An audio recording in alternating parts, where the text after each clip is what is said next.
وَأَوْحَىٰ رَبُّكَ إِلَى النَّحْلِ، دودھ کے بعد اگر کوئی نعمت دنیا میں ہے تو اصلی شہد ہے، اور چھوٹی مکھیوں کا، وہ جو بڑی مکھیوں کا ہے اس میں اور گڑ کے شربت میں کوئی فرق نہیں ہے۔ آج سمجھ، وہ تو بھینس بھی نہیں کھاتی، میں نے دیکھا ہے، وہ نکلتا بھی من اور 2 من ہے، اور یہ جو اصلی قیمتی ہے یہ تولوں کے حساب سے، چٹانکوں کے حساب سے، یہ مدرسے کے درختوں میں بے انتہا ہے چھوٹی مکھیاں۔ دل میں ڈالی بات تیرے رب نے شہد کی مکھی کے نحل، انتخذی من الجبال بیوتا، کہ بنا لے پہاڑوں میں گھر، ومن الشجر، اور درختوں میں، ومما یعرشون، اور ان چیزوں میں جو چھتوں پہ چڑھتی ہے۔ 3 طرح ہوتے ہیں، پہاڑی اول نمبر، باغی دوسرے نمبر، پالتو تیسرے نمبر، 3 طرح شہد۔ مکھیاں بھی بہت بڑی، میانی بالکل چھوٹی، قیمتی وہ چھوٹی ہے۔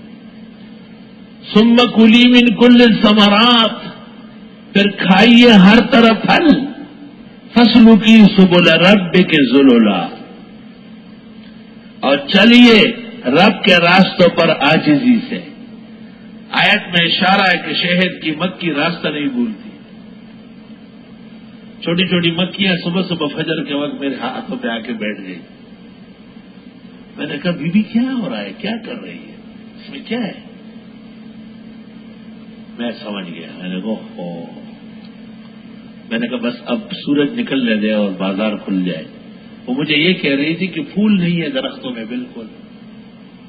میں نے پھول منگوائے بھرے ہر طرف، وہ میرے پاس بھی آتی ہے پھر پھولوں کی۔ میں نے کہا بس اجازت ہے، بسم اللہ، آپ اپنا کام جاری رکھیں۔ الحمدللہ ایسے سمجھدار ہے۔ پورے ادارے میں کتنے لوگ ہیں، میں فجر پڑھ کے وہاں بیٹھ گیا تو 4-6 آ کے ادھر بیٹھ گئے، ادھر بیٹھ گئے، کاٹ نہیں رہے ویسے بیٹھ گئے۔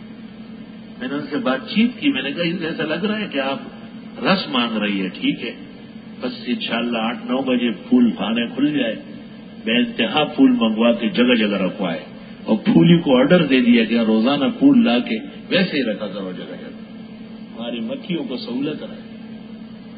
اب تو موسم ہے، پھول نکل آئے الحمدللہ۔ اللہ، وہ بورا آتا ہے، بورا جانتے ہو؟ ہاں، وہ میرے پاس گھوما۔